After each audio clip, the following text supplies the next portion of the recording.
Oi, gente, eu sou Simone Ranieri, eu estou aqui no estande da Lura, na Bienal do Livro do Rio, 2025.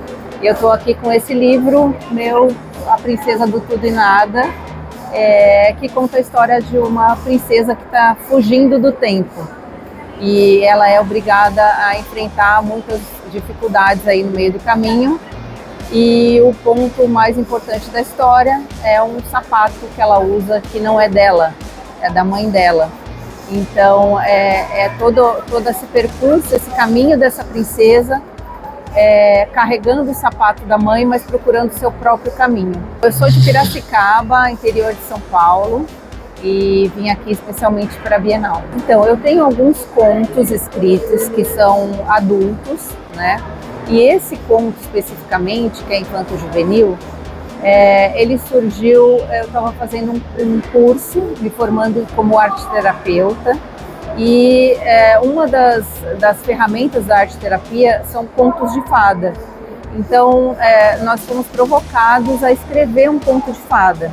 E o conto de fada ele tem alguns ingredientes que são recorrentes, né? E daí eu me inspirei para fazer esse conto num sonho que eu tive há muitos anos atrás com a minha mãe, em que eu precisava seguir um caminho e eu não tinha sapatos. Minha mãe me ofereceu um sapato dela, usado. Pode escolher qualquer um dos seus sapatos. Aliás, eu tenho sonhos recorrentes com sapatos que não me servem ou que não estão bem encaixados no meu pé. Então eu resolvi contar essa história do caminho de uma pessoa que está buscando na verdade, o seu caminhar, né, a sua própria história, mas que está usando artefatos que não são seus, né? Então a história da princesa do tudo e nada é isso, ela é uma princesa confeccionando suas armaduras, suas proteções contra os perigos do mundo, só que ela não tem os seus próprios sapatos, ela usa de outra pessoa e ela só consegue se reconciliar com o mundo e com o tempo, que aparentemente é o vilão da história, quando ela finalmente se livra desses sapatos e encontra os próprios sapatos. Na verdade, esse livro, como ele foi a partir dessa provocação, né, do curso de arte-terapia, a gente teve 2 semanas para escrever esse livro. E como eu tinha esse sonho e esses sonhos recorrentes com o sapato, eu achei que isso seria um ponto de início, né, para escrever. E o conto saiu muito rápido. Ele foi editado algumas vezes, né, mas ele é basicamente a minha primeira escrita, que durou essas 2 semanas. Foi um conto que veio muito rápido.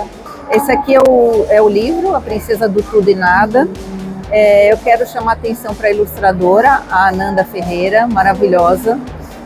A Ananda fez essas ilustrações, eu não conhecia a Ananda só conheci depois dela ter feito a ilustração, e eu pedi o contato para a Lura, para eu conversar com ela, porque eu achei que ela traduziu muito o que eu estava imaginando. E aqui a gente tem a nossa princesa, que está seguindo o caminho dela, com a capa, com todos os ornamentos de proteção para esse caminho. E como é um conto de fadas, começa sempre com Era Uma Vez. Aqui estão todos os elementos protetores dela, né? Além da própria coroa de princesa, então os sapatos, a capa, a armadura e a espada. Aqui é a princesa, né, no meio do caminho, com todas as dificuldades que ela encontra. E essa é uma velhinha, muito velhinha, sábia, que encontra a princesa em vários momentos da história. E vai ajudando ela e colocando mais dificuldades. E aos poucos tirando as proteções dessa princesa. E aqui a princesa, numa das primeiras grandes dificuldades do caminho dela, é que ela tem uma casa que a velhinha ofereceu, só que ela vai ficando muito grande para essa casa. Então ela está tendo tudo lá dentro, mas o tudo é muito para ela. O tudo acaba sufocando ela. Então ela pede para que a velhinha tire ela dessa casa apertada. E daí ela vai parar em um lugar onde ela não tem nada. Então ela não tem proteção, ela não tem casa, ela não tem alimento e daí ela se sente muito desprotegida. E assim vai andando a história. Até que ela perde todas as suas proteções, a sua capa, a sua espada, o seu escudo e o sapato, que era da mãe dela. E ela tem finalmente a ajuda de seres fantásticos que pedem para ela mergulhar com toda a confiança. E aí ela encontra os seus próprios sapatos e ela fica de bem com o tempo. A ilustração eu passei a história, né? A Lura fez essa ponte entre a autora e a ilustradora, né?